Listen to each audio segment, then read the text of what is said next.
بالنسبة لفدا كانت صعب جدا انه يطلع، ومحاولات على مدار سنين طويلة لحتى نعمل له الفيزا.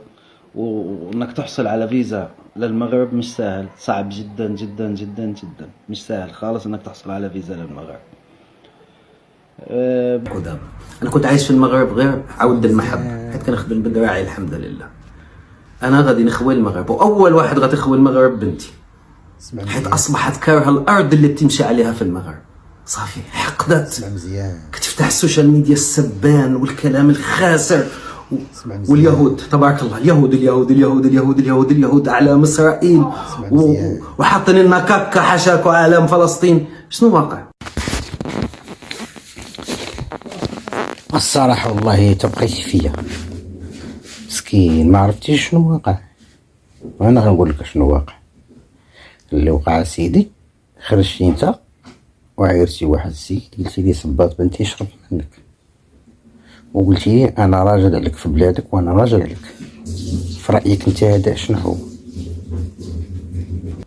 احنا مش في دولة مسلمة، مش هذا المغرب حاضنة القضية الفلسطينية، بيت مال القدس اللي برأسه الملك. صافي الفلسطيني صار ملوش مكان. والله حنيني راك غتقطع عليا في القلب، والله خويا الا بكيتيني، والله الا تبكيتيني، بكيتيني اخويا، والله تبكيتيني. دولة مسلمة، القدس، لجنة القدس، لا فلسطين. بغيت نسولك واش تا هو فلسطيني؟ بزاف حتى فلسطيني حنا خلنا شنو وفلسطين. انت راك ما كتمثلش فلسطين حنيني. بسم الله عليك، بسم الله عليك، الله لا يرد بك اخويا، الله يرد بك. صافي بنتي ليا، صافي طيحتي الوراق. شنو عمل للفلسطين؟ ولا حاجة. تم تجييش ناس ما بيخافوش الله علينا، وانتم تبعتوه الان. انا اللي خلاني ناخذ هذا القرار، انا بنتي السيمانه الجايه نازله على غزه، اللهم فيها الحرب مع الاحتلال وعدوك واحد وعارفه، ولا تعيش مع ناس ما عارفش عدوك مين فيهم. الله هاكو بيتي، الله ما عرفتيش مع من، والله يتمحن بالله كتقطع في القلب. مالك اخويا مالك؟ هتصيفط بنتك حشومه، ها العار، خليها ها العار، الله يرحم لك الوالدين، ما تصيفطهاش. تنوض من ديك الدوخه ديالك كتسيط عليا انا، تقول لي انا باغي نصيفط بنتي. واش تا جيتي ترحبت فيا وبغيتي تعطس؟ الله مسكين. تا بنتك صيفطها الماء والشطابه تلقى على بحر، تمالك تحبنا غير نزوقو فيك نقول خليها. انت اش كتخربق؟ انت معامن، انت راك تحتي مع مغاربه، انت راك عرفتي المغاربه شكون هما؟ واش عارف المغاربه شكون هما ولا لا؟ وقيلا ما عارفهمش. العدو فلسطين صيفطها كاينه حرب. ونقول لك واحد القضيه باش تعرف المغاربه، شامل الامثله، سير درس الامثله الشعبيه ديال المغاربه باش تفهم شكون هما المغاربه. حنا عندنا في البلاد اش كيقولوا لنا في المغرب؟ كيقول لك الكلب اللي يذبح ما يعض،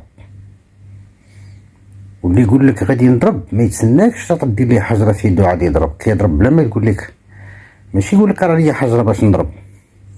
في معناتها كون بغيتي تصيفط بنتك غادي تصيفطها بالسكوتي بلا ما يساق لك حتى خبر. انت دابا خارج كتقول انا غادي نصيفط بنتي زعما باش نقول لك لا حق مسكين.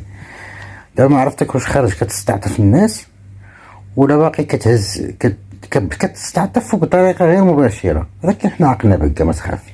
انا تصدمت انه انا ضيعت 14 عام وانا ما عرفش حالي شنو كنت كندير في هذه البلاد. انا اليوم بايدي غادي نرجعها لفلسطين، ما كملتش عام عندي، انا غنرجعها لفلسطين. حتى العام الدراسي كمان بدنا شي جامعتها يا تضيع عليها، يلا نص فصل عندها، يضيع مستقبلها وترجع لغزه اللي الان في الحرب. غزه تحت القصف والقدس تحت الحرب الان. السيمانه الجايه غتكون بنتي في غزه. ايوا دابا يا خاي علاش كتقول لي غزه تحت القصف ولا حرب وانا غنصيفط بنتي؟ زعما علاش؟ بغيت نفهم علاش، زعما شنو بغيتي رجع حنا واش حنا جايين عليها؟ قالت كلام رجعنا عليها. غادي نرجع بنتي الان تحت القصف؟ لا زعما دابا والله ما فهمتك. الا بغيتي تستعطف خرج اعتذر ديريكت، ودابا سي تروطار. الا بغيتي تستعطف وتبقى زعما راني ما دير والو وتبقى هازرني فيك للسما، فات الفوت. كيقول لك حنا إذا فاتك الماكلة قول شبعت، إذا فاتك الهضرة قول سمعت. باي باي يا حبيبي. مشي لغزة الآن، غتمشي لغزة الآن تحت القصف. لا خويا الله يرحم لك الوالدين، عافاك ما تصيفتهاش. حيث الموضوع مش كن فيكون، في زراعات وفي حجزات وفي هذا. وانا لاني رب اسره انا كمان ما جالسش هنا. طارق السلامة، الله يوصلك على خير. برافو عليكم، انتصرتوا. شعب كامل انتصر على فلسطين بوحده. اذا انتم شايفين هذا انتصار، قدرتوا توصلونا ان احنا نكره نكون في هاي البلاد ونقلب فين نمشي. بنتي غادي تمشي، بضل انا واولادي التانيين، لانه عندي الدار وعندي حسابات وعندي شغل وعندي مصالح وعندي اوراق وعندي مدارس للاولاد. غلملم حالي واشوف وطن، بلد بتحب الفلسطيني وبتحترمه، وغنمشي له وغنجمع وليداتي معي ان شاء الله. كيبان ليا باقي لا انت شويه مريض بالعظامه. هذه وقيله هي ديك النرجسيه، ياك نرجسيه العظامه. قول يا خوت واش بصح هي هذه نرجسيه العظامه؟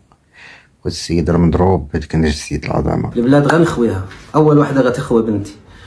جبتها باش احميها من الاحتلال في غزه. الساعه لقيت الاحتلال ورايا حتى هنا. جبتها عند اخواتها واخوتها المغاربه باش تعيش بينهم بالامان. لقيتهم اصعب عليها من الاحتلال. اللهم ما ترجع للاحتلال، هيكون عدونا واحد ومعلوم. اذا كنت الصراحه وما فيها والله اخويا لاني فيك طويل طويل وطويل بزاف والله. حنين الله كتجي تكحلها كتعميها. وانت دابا بينك وبين راسك كنسولك كاع نفرض الناس اللي يديروا موقع المغاربه، وهل يحق لك ان تصفنا بالاحتلال وبأننا أعداؤك؟ سيتي 14 عام دوزتها في المغرب، سيتي شحال من دولة مشيتي ليها وما قبلاتكش وما استضفاتكش، وجيتي هنا واستضفوك لمدة 14 عام وانت كتعيش في النعيم ومفطح ليا مع راسك وعيتي تسارى في جميع المدن وعايش الحياة مع راسك. دابا ولينا أعداء، نهار كنا كنرحبو بك ومهلين فيك، نسيتيها دابا بجرة نهار كلمة واحدة قلبتي وجهك. الشي نكر الجميل، انت ناكر الخير اصاحبي، والله انت ناكر الخير بالله. 14 عام ما عمر شي واحد تكلمك بسوء ولا مسفك شعرة، ودابا ملي جات بنتك بدات كتخسر الهضره وردوا عليها الناس، وليت رديتينا حنا احتلال وصفتينا بالاعداء. وسير سيدي للدول اللي طردوك، شحال من دولة دزتي منها نسيتي اياماتك؟ الفيديو ديالك كاين، ياك شحال من دولة دزتي ليها حتى وحده ما قبلاتك، كتقولي دابا غنمشي على البلاد اللي غتقبلني وتحترمني. حنا غنشوفو. بالنسبة للبلاد اللي كنت فيها، يعني كنت ببلغاريا، تركيا، مصر، ماليزيا، قطر، الأردن. لا أكيد طبعا الأمور هناك كانت صعبة جدا، وصعب إنك تعمل أوراق إلك، مش بس تعمل أوراق إلك وتجيب عيلتك، كان صعب كتير جدا، وكان في رفض.